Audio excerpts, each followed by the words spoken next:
વર્તમાન સમયમાં આપણે છેલ્લા 6-8 મહિનાથી ખૂબ વાયરલ થયેલા વિડીયો જોઈએ છે. નાની નાની ઉંમરે લોકોને હાર્ટ એટેક આવવા લાગ્યા, બાળકો ક્લાસરૂમમાં પેપર આપતા પડવા લાગ્યા. ફિમેલના શરીરની રચના ઈશ્વરે એટલી સક્ષમ રીતે કરી છે કે કોઈ પણ સ્ત્રીને, કોઈ પણ બાળાને, કોઈ પણ ફિમેલને 45 વર્ષની નીચે હાર્ટ એટેક આવે જ નહીં, પરંતુ વર્તમાન સમયમાં આવવા લાગ્યા. આપણે જરા એવો વિચાર કરીએ કે કુદરતે બનાવેલી નેચરલી જે શક્તિ છે એની અગેન્સ્ટ આપણે કેટલું જઈ રહ્યા છીએ. ભારતમાં દર 12 સેકન્ડની અંદર એક વ્યક્તિને હાર્ટ એટેક આવી રહ્યો છે. અનનેચરલ જેટલી પણ ડેથ છે એમાંથી દર 10 માંથી 6 ડેથ હાર્ટ એટેકના કારણે થઈ રહી છે. અને જે કે હાર્ટ એટેકના વર્તમાન સમયમાં જે કે કિસ્સાઓ બની રહ્યા છે એમાં તમને જાણીને આશ્ચર્ય થશે, સૌથી વધારે કિસ્સાઓ ગુજરાતમાં બની રહ્યા છે. ત્યારે હૃદયરોગની બીમારી લાવવા માટેના જે પ્રમુખ કારણો છે એની આજના વિડીયોમાં આપણે વિસ્તારથી વાત કરીશું. હૃદયરોગની બીમારીમાં અલગ અલગ કારણોમાંથી પ્રમુખ એક કારણ છે કે વર્તમાન સમયની અંદર બજારની અંદર જે કે ફ્રાય વસ્તુ વેચાય છે, જે કે બધી તળેલું વસ્તુ વેચાય છે, તળેલા બટેકા વેચાય છે, તળેલા ચેવડા વેચાય છે, જે કઈ વસ્તુ બજારની અંદર ફાસ્ટ ફૂડ રૂપે વેચાય છે કે ફ્રાય કરીને કે તળીને વેચવામાં આવે છે,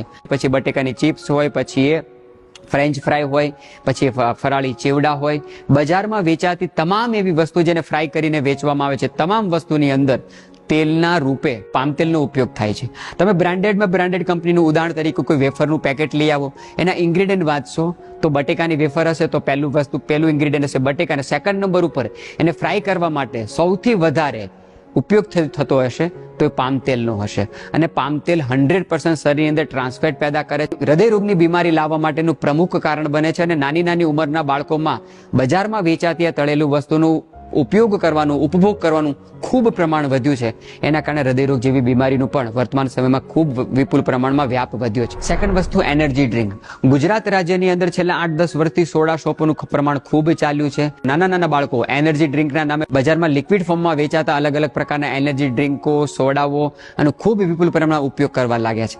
એની અંદર જે કે હાર્મફુલ કેમિકલ વપરાય છે શરીર માટે ખૂબ નુકસાનદાયક છે. આ તમામ વસ્તુને ગળી કરવા માટે ખાંડના સ્થાને એસ્પાર્ટમ જેવા ઘાતક કેમિકલોનો ઉપયોગ કરવામાં આવે છે. અને એસ્પાર્ટમ એટલું ઘાતક છે કે 200 કિલો ખાંડની કમ્પેરિઝનમાં જો તમારી પાસે 1 કિલો એસ્પાર્ટમ હશે તો 1 કિલો એસ્પાર્ટમ આ 200 કિલો ખાંડની પૂર્તિ કરી દેશે. અને એસ્પાર્ટમ જે છે એક વખત શરીરની અંદર જાય, આપણા શરીરની માંસપેશીઓને, આપણા શરીરની અંદર ખાસ કરીને હૃદયની કોરોનરી જે છે, કોરોનરી આર્ટરીઝ જે છે એ ભગવાને ખૂબ પતલી બનાવી છે. એના કારણે એ ખૂબ લચીલી છે, ખૂબ એની અંદર લ્યુબ્રિકન્ટ છે, ખૂબ એ સ્મૂથ બનાવેલી છે. અને આવા એનર્જી ડ્રિંક એની અંદર રહેલા ઘાતક કેમિકલો શરીરની અંદર જાય છે ત્યારે આપણા શરીરની માંસપેશીઓને, રક્તવાયુને ખૂબ કડક કરે છે.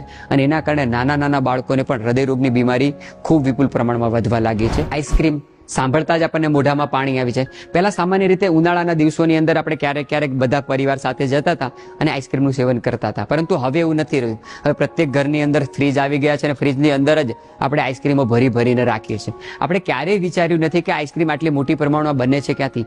આટલા વિપુલ પ્રમાણમાં અલગ અલગ કંપનીઓ આટલી મોટી ક્વોન્ટિટીમાં આઈસ્ક્રીમ બનાવે છે જે દૂધના આઈસ્ક્રીમના નામથી વેચાય છે, પરંતુ એ ક્યારેય દૂધથી બનતા હોતા નથી. એનું જે ક્રીમ જે આપણે કહીએ છીએ, આઈસની પાછળ જે ક્રીમ શબ્દ છે, એ ક્રીમ બનાવવા માટે કેમિકલોનો ઉપયોગ થાય છે. અને ક્રીમ મોટા ભાગે પામ તેલથી પણ બનાવવામાં આવે છે.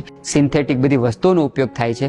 અને જ્યારે નાના બાળકો આવી રીતે અલગ અલગ બ્રાન્ડના જ્યારે આઈસ્ક્રીમ આપણે ખાઈએ છીએ ત્યારે એ હૃદયરોગ જેવી બીમારીઓ ઊભા થવાના પ્રમુખ કારણોનું એક કારણ પણ બને છે. ક્યારેક ખાઈએ, વિવેકથી ખાઈએ, અને સંભવ હોય તો આઈસ્ક્રીમ ઘરે બનાવીએ. પહેલા ઘરે આઈસ્ક્રીમ બનાવવાની પરંપરા હતી, પરંતુ ધીરે ધીરે એટલું સરળતાથી આઈસ્ક્રીમ મળતું થઈ ગયું. 20, 25 રૂપિયાના નાના આઈસ્ક્રીમના કોન, નાના આઈસ્ક્રીમના કપ મળવા લાગ્યા અને બાળકો એનો ખૂબ ઉપભોગ કરવા લાગ્યા. અને આવું સિન્થેટિક આઈસ્ક્રીમ, આવું પામતેલથી બનેલું આઈસ્ક્રીમ, આવા ઘાતક રસાયણો અને કેમિકલોથી નિર્મિત થયેલું આઈસ્ક્રીમ જ્યારે આપણે આરોગ્ય છે ત્યારે એ હૃદય રોગ ઊભા થવાના પ્રમુખ કારણોને એક કારણ પણ બને છે. તો બજારમાં વેચાતા કોઈ પણ આઈસ્ક્રીમ છે એના ઉપર ક્યારેય વિશ્વાસ ન કરીએ, એને ભોજનમાં સ્થાન ના આપીએ. તો આ બહારની વસ્તુ અને રસોડામાં રહેલું રિફાઇન્ડ તેલ, ખાંડ, આ જે ઘાતક વસ્તુ આપણે વિપુલ પ્રમાણમાં આરોગવા લાગ્યા અને એના કારણે હૃદય રોગના કેસો ખૂબ વધવા લાગ્યા. ગુજરાત રાજ્યમાં હૃદયરોગ ઉપર પ્રથમ સ્થાને આવી ગયો છે. ત્યારે તમામ પરિવારજનોને વિનંતી કે આ ઘાતક વસ્તુઓને આપણે જાકારો આપીએ, સારી પ્રાકૃતિક વસ્તુઓ ખાઈએ તો આપણે હૃદયરોગની બીમારીથી બચી શકીશું.